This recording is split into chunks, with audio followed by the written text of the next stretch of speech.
Maraming salamat ulit sa imbitasyon na tayo ay nagtipon-tipon ulit sa bumubuo ng MOPA Academy at sa ating pagsasama muli saan man tayo sulok ng mundo ngayon ay inshallah may mapulutan tayong konting kaalaman. Sana may tatawfik ng Allah patungkol sa kaalaman sa Islam. At sa title natin ngayon, nakikita natin na ang Allah ba ay katulad ng Ama o Anak o Espiritu. So, paalala lang po muna sa mga manonood natin na hindi Muslim at baka minsan kasi mas umiira lang emosyon kaysa ginagamit ang pangunawa o puso. So, sa mga sino man nanonood sa atin sa social media, pa Facebook o YouTube, ay ito libreng video lecture na wala kang binayad para umattend o para makinig o para panoorin, na libreng para pakinggan mo lang kung ano ba paniniwala ng mga Muslims sa bagay na ito. Magkaroon ka lang kahit konting kaalaman patungkol sa aming paniniwala na ito ay mula sa Diyos na lumikha.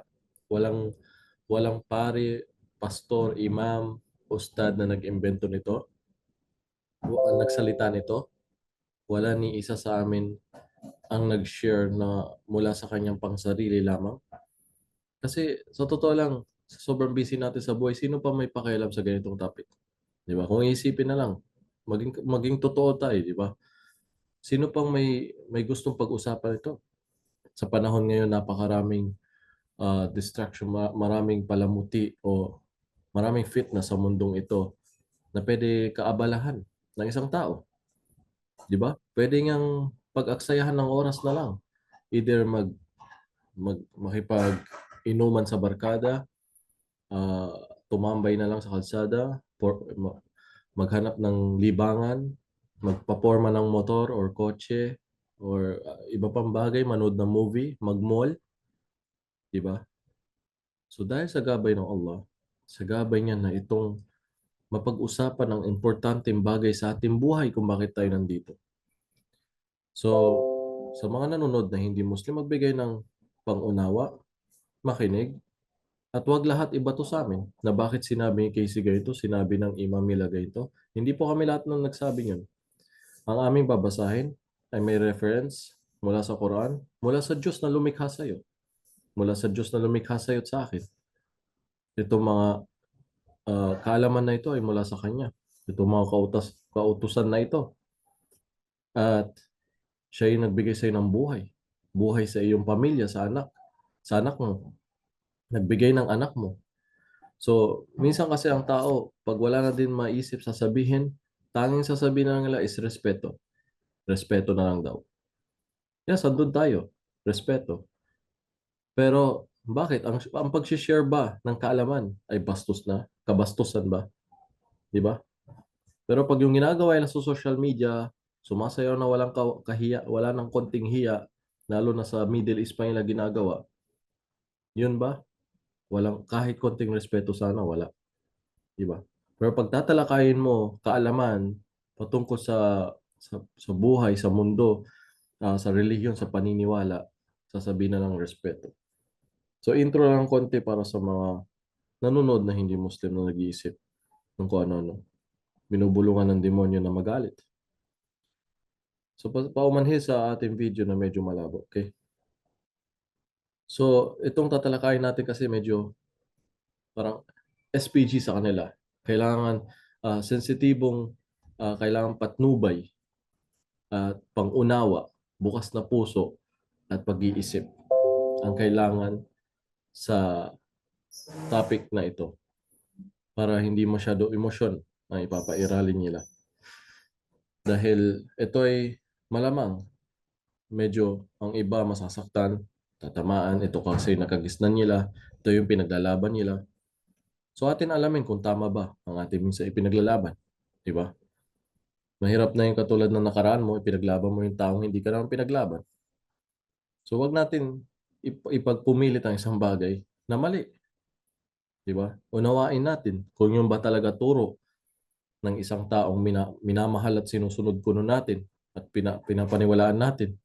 Sampo si Jesus, di ba? Halos ikamatay mo, maglalaban mo. Pero yung pinaglalaban mo ay talaga bang tinuro niya? Sinabi ba talaga niya? Yun ang pinakamahalaga, kailangan natin alamin. Kaya itong topic inshallah, sa mga Muslims din magkaroon tayong benepisyo. Ako, since yes, yung bata na nagtataka ako, bakit may mga taong naniniwala pa sa ibang Diyos bukod sa Allah? Ako, I think 10 years old, nagtataka na din ako, bakit may mga ganun tao? So, andun talaga yung fitra, tinatawag na likas talaga sa atin since bata na alam natin may isa lang Diyos na dapat sambahin. Isa lang siya. Hindi siya pwede magkaroon ng anak, asawa, kapatid. Wala siyang kabahagi sa kanyang kaharian, sa kanyang kapangyarihan. Di ba? Sino lamang yung binigay niya ng konting kakayahan, yung mga ibang hindi na, mga ibang nilalang, anghel, engkanto, pero wala siyang kapantay. Kung ano lamang yung binigay ang lakas sa atin, nakakita tayo, nakakarinig. So siya, ang Allah ay may pandinig na hindi tulad ng pangdinig natin na limitado. May paningin na hindi tulad ng paningin natin. Di ba? So, sa title na ang Allah ba ay katulad ng Ama o Anak, Espiritu Santo. Para ma-share ko sa inyo dahil ako din na curious noon. May, yung college na nagdadawa ko noon sa isang classmate ko, sabi ko isa lang ang Diyos. Umagri siya, oo, isa lang ang Diyos talaga. Nagulat ako, sabi ko talagang isa. Sabi niya, oo, isa naman talaga. Tuwan-tuwa ako. Sabi ko, ano kayang religion itong tao na ito? So sabi ko, so ano naman si Jesus sa'yo? Sabi niya, Diyos. Paano nangyari yun? So medyo nagkamekos, nalito tuloy ako. Sabi mo, isa lang ang Diyos. Oo.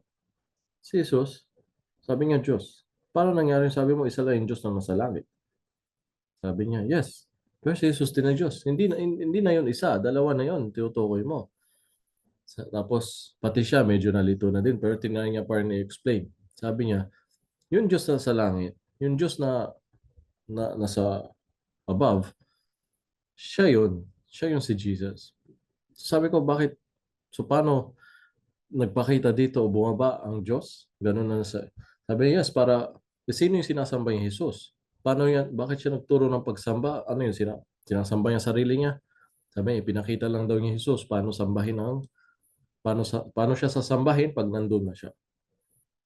So parang talagang kahit ang isang bata ay hindi katanggap-tanggap sa kanyang isip ang ganung bagay.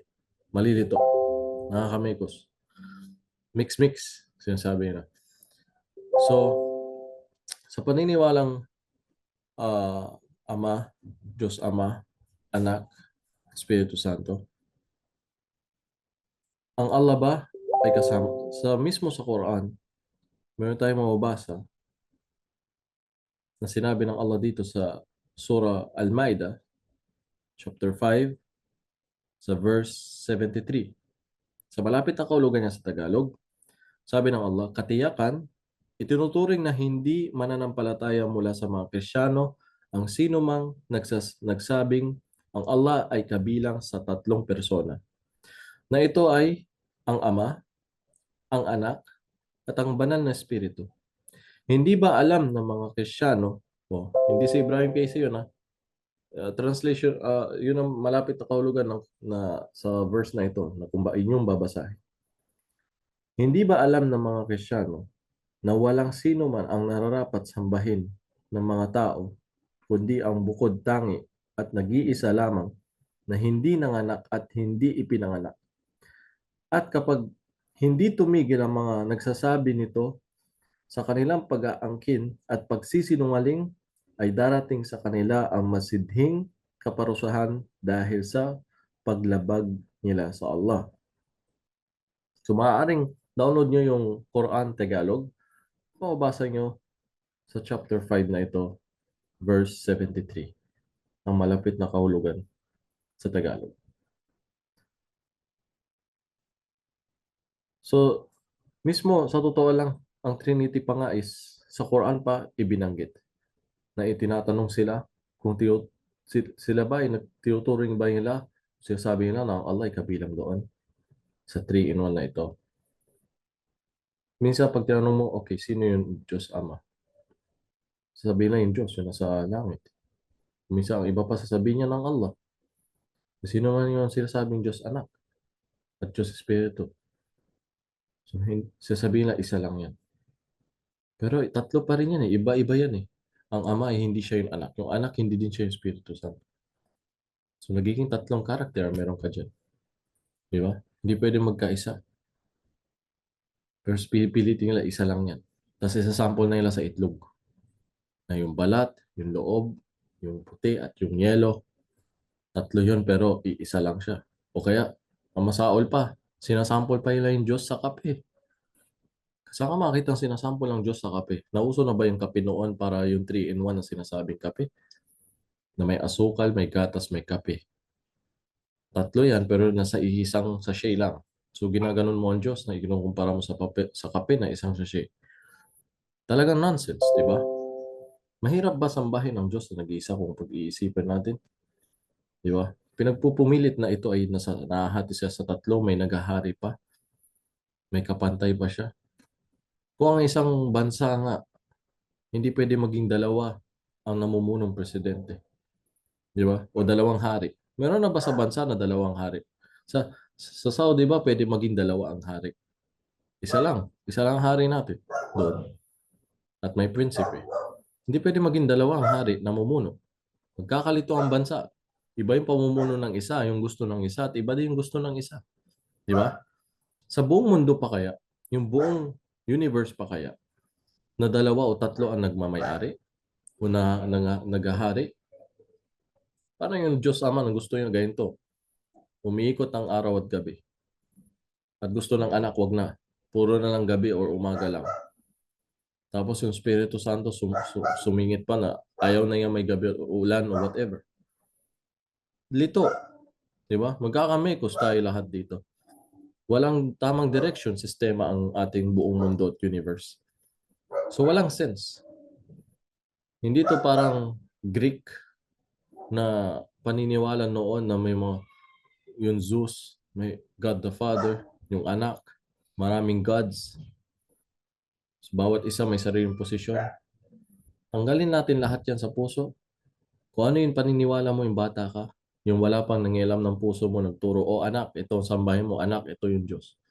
Bumalik tayo sa ating fitra. Pakiramdaman mo yung pakiramdam mo noon na ikaw ay 10 o before 10 above o below, na kung saan hindi katanggap-tanggap sa isip mo ganito. Diba? Kung interviewin mo yung mga bata ngayon, alam nila sa isip nila sinasabi na isa lang naman talaga ang Diyos. Hindi pwede magkaroon ng ganito anak. Parang nonsense para sa kanila. Paano yun? Diba? Paano nabuntis? Paano magkaroon ng anak ang Diyos? Paano ganito? Diba? Kung isipin. Dahil ito ay nasa creation niya, sa tao. Nag-aasawa, nagkakaanak, tulad sa mga animals. So, ang Diyos ay hindi pwede, dahil once na magkaroon ng pamilya ang Diyos, wala nang katapusan yan. Dapat may apo-apo din siya, di ba? Bakit isa lang anak niya? Nasa yung mga iba, walang babae, walang anak. Apo, I mean. Nasa yung uncle, nasa and ano to, family. May family ang God. Isa lang lamang ang Diyos. Walang katambal, walang katulad. Wala dapat sambahin maliban lang sa Kanya.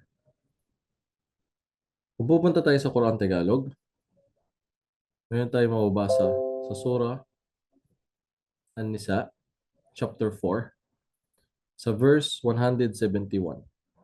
Dito sa malapit na kulugan sa Tagalog, sabi niya, o kayong mga pinagkaloob ng Injil, o kayong mga pinagkalooban ng Injil, yung Gospel, yun yung Injil, huwag kayong magmalabis sa inyong relihiyon at huwag kayong magsabi ng anumang bagay higil sa Allah kundi pawang katotohanan lamang at huwag kayong magturing para sa kanya ng asawa at anak.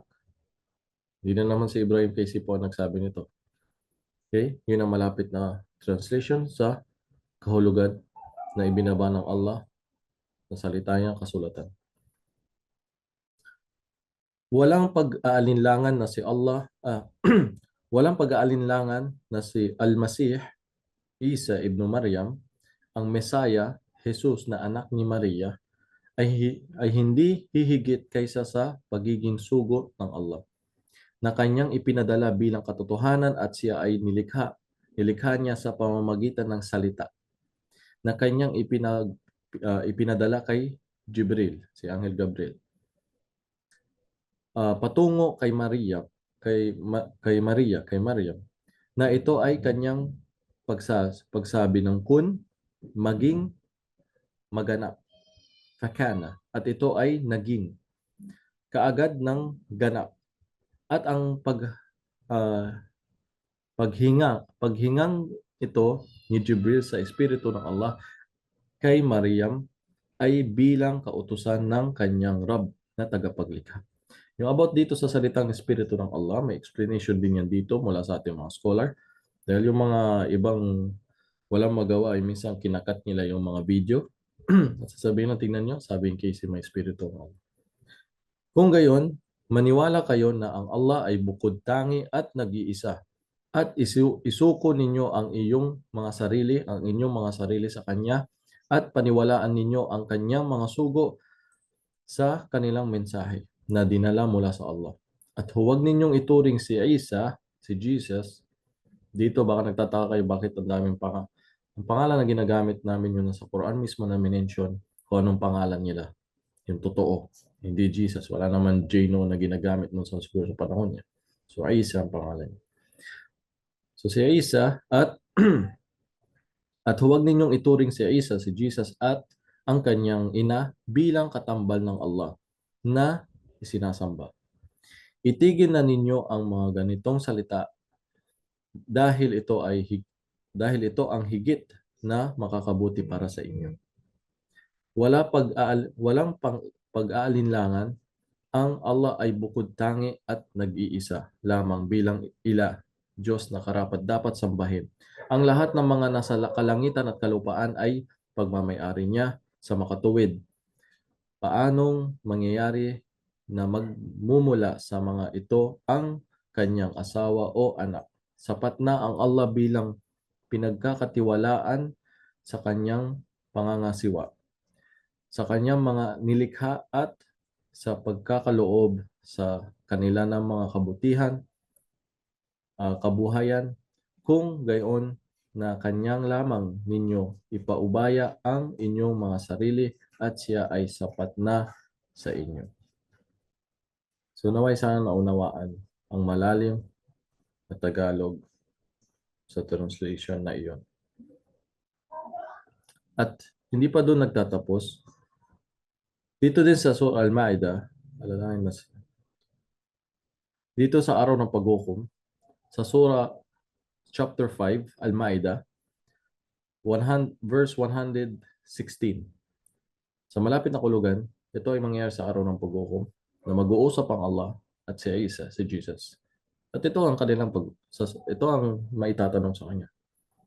Alalahanin mo na sasabihin ng Allah sa araw ng muling pagkabuhay, O Isa, o Jesus, na anak ni Maryam, ikaw ba sinabi mo sa mga tao na ituring ninyo ako at ang aking ina na dalawang sinasamba bukod sa Allah?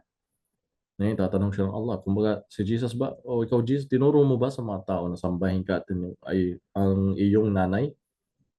Ito reply ni Jesus. Tumugon si Isa bilang pagluwalhati sa Allah. Hindi maaaring sasabihin ko sa mga tao ang hindi totoo. Kung sinabi ko man ito, tiyak na ito ay batid mo dahil ikaw ay walang maililihim sa iyo na anuman. Alam mo kung ano ang kinikimkim ko, na kung ano ang nasa aking sarili at hindi ko alam kung ano ang nasa iyo. Katiyakan ikaw ay al-alim, ang ganap na nakakaalam ng higit ng bagay na nakalantad o lihim. So, inshallah, marami kang minsan nakikita o ako napanood na video. May mga bukas isip at puso na mula sa ibang relihiyon na naghahanap ng katotohanan at nagbabasa sila ng Quran. Kaysa magbasa ka ng mga chismis o naman marites yun. Nagbabasa sila dito at kung saan ngayon lang nila narinig o nabasa at nag-reflect sila sa mga ganitong katotohanan na nagbigay sa kanila ng sense na katotohanan na hinahanap nila sa buong buhay nila. At inshallah, ay iniimbitahan natin yung mga manunood sa atin ngayon na hindi Muslim na pag-aralan at basahin nyo sa inyong sarili. Kayo na humusga. Okay? Huwag kayo makontento sa video na ito. Kayo na po mismo maghanap ng Quran na Tagalog. Maraming free dyan. Basahin nyo. At tignan nyo. Kasi sino ba naman nagsalita ito kung hindi yung naglikha sa iyo, yung lumikha sa iyo, di ba? So, yun na lang ang makikita mong resulta na minsan mag-reflect, tagos sa puso na mafe-feel mo kinakausap ka ng lumikha sa iyo. At binabahagi sa iyo itong mga bagay na hindi mo narinig noon. O ikaw ay nagdadasal o nagsasamba na walang kaalaman. Kasi tayo, hindi tayo pwede magdasal o sumamba ng imbento lang natin. Pinadalan tayo ng mga propeta para gabayan tayo paano tayo magdasal, sumamba. At sino? Kanino? Di ba? Sa kahoy ba? Sa bato? Bakit ipinadala si Noah? Bakit ipinadala si Abraham? Si Moses? Di ba?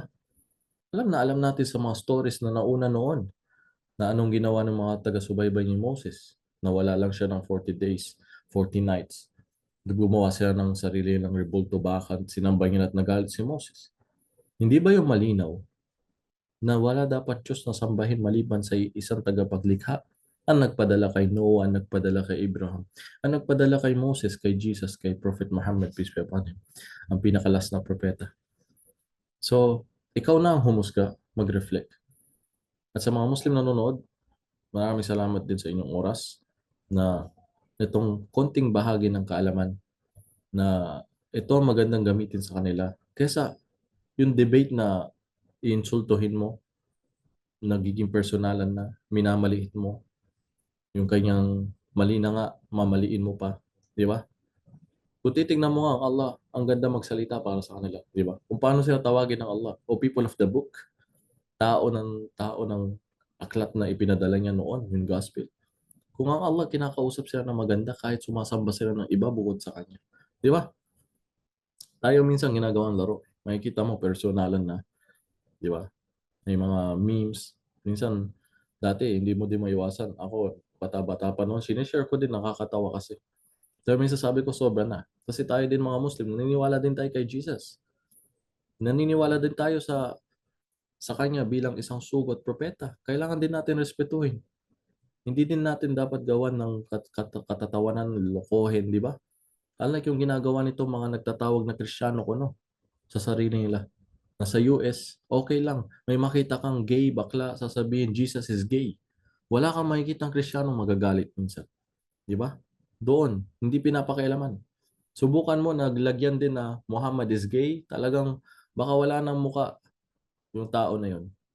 Ganon ka-importante. Ganon natin pinaninindigan, pinangahawakan ng Islam. Ganon natin nirespeto ang mga propeta. Diba? Magagalit din tayo pag binabastos nila si Jesus ng gano'n. Pero sa kanila mismo, wala kang makikitang nagagalit. Konti lang. Dito lang siguro sa Pinas, may marami pang conservative. Pero sa ibang bansa, wala kang makikitang nagagalit kahit binabastos na si Jesus. Binabastos si Maria. Ginagawa ng mga kanta. Nilalagay sa mga scandal. Di ba? Normal na sa kanila. So, bakit tayo napunta doon? Para ipakita sa topic na ito, na hindi porket sinabi natin tomato, ay bastos na tayo kay Jesus. Sasabihin ng respeto, ikaw muna tumingin kung anong meaning ng respeto, sinong totoong nagre-respeto. Di ba? Ano yung salitang respeto kung mismo yung lumikha sa'yo, hindi mo nire-respeto? Ito yung nakakatawa sa mga nagsabi ng respeto na lang sa mga paniniwala. Yes, ando na tayo. Pero ang tanong, nire-respeto mo yung mga nilikha, pero yung tagapaglikha, hindi mo nire-respeto. Di ba? Nire-respeto mo yung mga nilikha niya, para kang nasa opisina, nire-respeto mo yung mga kasama mo sa opisina, sa trabaho, pero yung boss mo, hindi mo nire-respeto. Di ba? Yung nagbibigay sa'yo ng sahod, hindi mo nire-respeto. Di ba, bastos ka lang na tao, di ba? Respeto ka nga sa kapitbahay, respeto ka sa mga nilikha, sa mga tao, sa mga paligid, sa mga hayop, sa mga kung ano man meron. Pero yung lumikha sa mga bagay na yon, hindi mo nire-respeto. Bakit? Paano ka naging bastos? Siyempre, wala siyang anak, wala siyang asawa, wala siyang pamilya. Hindi siya pinanganak. Pero ikaw na bastos, sinasabi mong may anak siya, may asawa siya, may kapartner siya sa pagka-Diyos niya. Hindi ka ba bastos dun sa lumikha sa'yo? Tanungin mo lang sarili mo, di ba? Ka magalit kahit kanino. Tanungin mo lang yung sarili mo. Kung yung ba nasa taas, nire-respeto mo ba? Na ibigay yung karapatan niya. Ibigay kung sundin yung sinasabi niya na siya lamang mag-isa.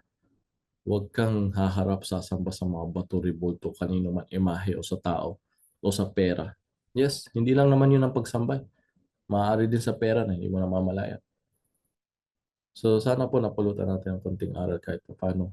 Ang mga importanteng bagay na ito na bakit niya tayo nilikha dahil sa bagay na ito. Dahil sa pagsamba lamang sa Kanya. Di ba? Ang mga kalaktol ginawalain sa ilalayabo doon. Lagi natin narinig. Hindi ko nilikha ang mga engkanto, mga tao, bukod para na siya ay sambahin lamang. So, ang purpose natin dito sa mundo is pagsamba. Kanino? Sa tanging nag-iisang Diyos, sa Allah lamang. Tulad sa isang talata sa Quran na ang isa sa huling talata ng Quran, babasahin natin sa translation Tagalog bago tayo magtapos. Tuloy natin yung tamang kahulugan sa Tagalog. Okay, Surah Ikhlas. Chapter 112, verse 1. Umpisaan mo. Sabi ng Allah dito, Qul huwallahu ahad. Sa malapit na kahulugan sa Tagalog. Sa ngalan ng Allah, ang pinakamahabagin, yun ay Bismillahirrahmanirrahim. Sa ngalan ng Allah, ang pinakamahabagin, ang napaka-maawain, at ang ganap na mapagmahal. Sabihin mo, O Muhammad, peace be upon him, siya ang Allah na ahad, bukod tangi na ang pagsamba ay para lamang sa Kanya, na wala siyang katambal na kahit na sino man. Allahus Samad, ang Allah ay samad, ang bukod tangi na inaasahan ng Kanyang mga nilikha sa lahat ng kanilang pangangailangan. Ganap, walang kakulangan at walang pangangailangan. Allahus Samad, lam yalid walam yulad.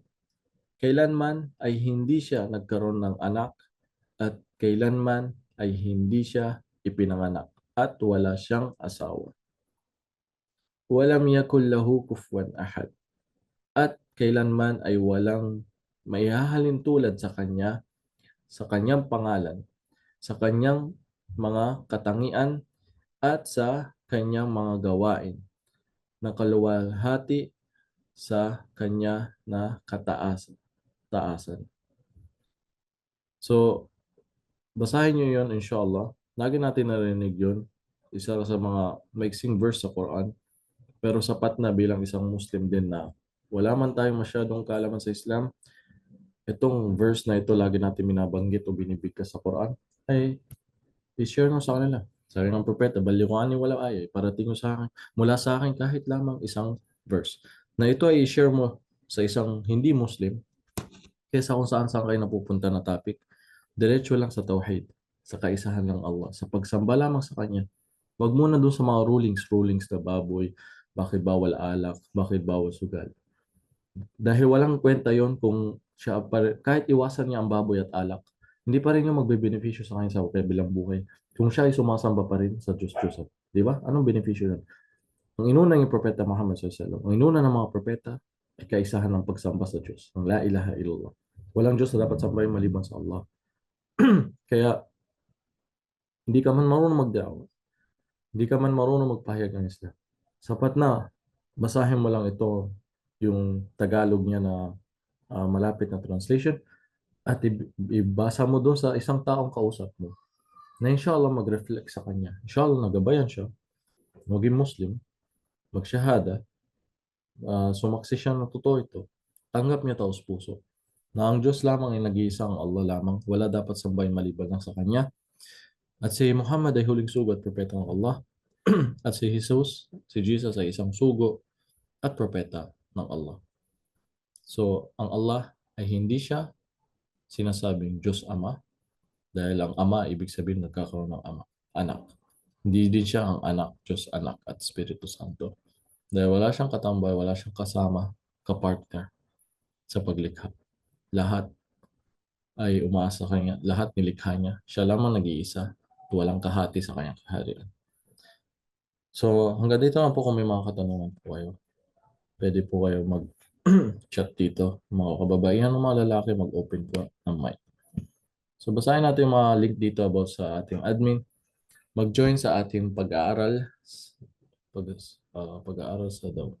Mag-register na para sa batch 6. I-follow kami sa aming Facebook account. Itong Messenger of Peace Academy.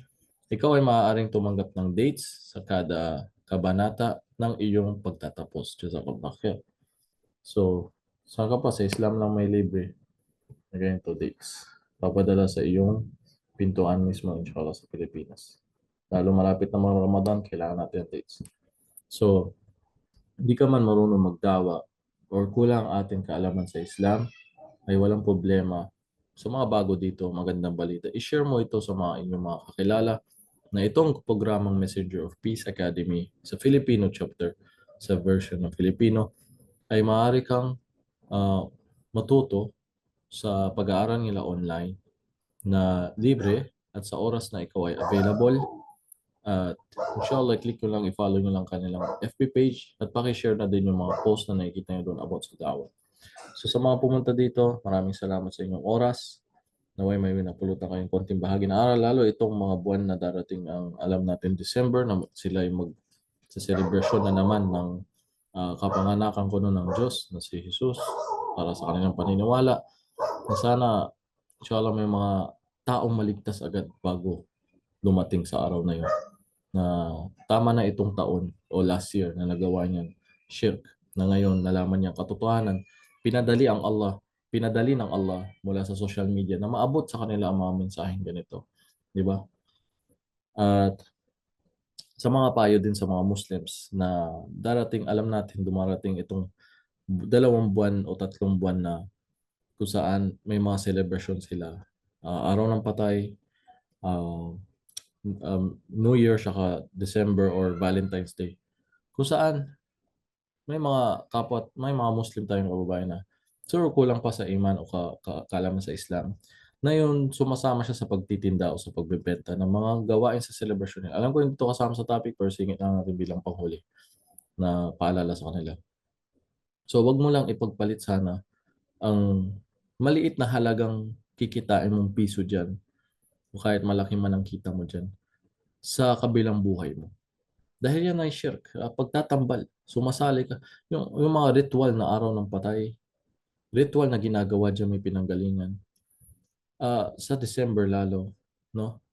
Tayo minsan hindi natin namamalayan. Oo, kahit ako noon na pag na may nakita tayong Christmas tree na sobrang laki na nagpipicture tayo. Di ba? Shirk yung Christmas tree. Kung pag-aaralan mo yung background yan, bakit nabuo ang Christmas tree, lahat may kinalaman sa sa pag-worship. Shirk. So, minsan hindi natin namamalayan. Kaya the more na may kaalaman, alhamdulillah, noon bata-bata ako, nakakita tayong Christmas tree. Hindi natin siguro intention dahil gusto lang nating ilaw yung background na napapapicture tayo minsan, di ba? So, nagigaya tayo sa ginagawa ng mga tao sa paligid. Hanggat sa magkaroon tayo ng konting kaalaman, nalaman natin sobrang halaga nitong iwasan.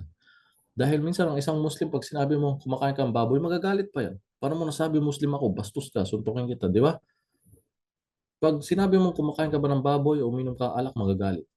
Pero pag nakita mong bakit siya nagtitinda ng ganitong mga shirk na bagay, hindi ba niya alam na mas malaking kasalanan yun kaysa sa alak at sa baboy? Dahil itong alak at baboy at yung mga iba pa na ganitong kasalanan, ito ay, paglabag mo sa batas. Pero wala naman shirk na pupuntahan na sumasamba ka sa Diyos-Diyos. Ikaw ay nagkasala. At itong pagkakasala, ito maaari pang patawarin ng Allah sa kabilang buhay. Basta wala kang pinagtambal sa pagsamba mo sa Allah, na nag-worship ka ng iba, kinalalang Diyos. Pero yung ganito, pakikihalubilo mo at pagtitinda din ng mga shirk na bagay na meron sa celebration, na pagsuporta mo sa kanilang gawaing pagtambal sa Allah, pag-shirk, di ka ba nag-iisip na mas delikado yun kaysa sa bagay na yun? Talaga, try mo, hindi naman hamunin, pero try mo ang isang Muslim, tanungin mo, ikaw ba ay kakain ng baboy? Baka magalit, di ba? Pero paano mo nagawa magtinda na mas malaki pa yung kasalanan na yun kaysa sa pagkain ng baboy? Ang baboy, kumain ka ngayon, pag namatay ka, pwede nga patawarin ng Allah. Pero yan, shirk na yan, pag namatay ka, Sinadya mo, alam mo. Kawawa ka, wala ng paraiso. Pinagbawal ng Allah ang paraiso sa mga taong kumilala pa ng iba pang Diyos.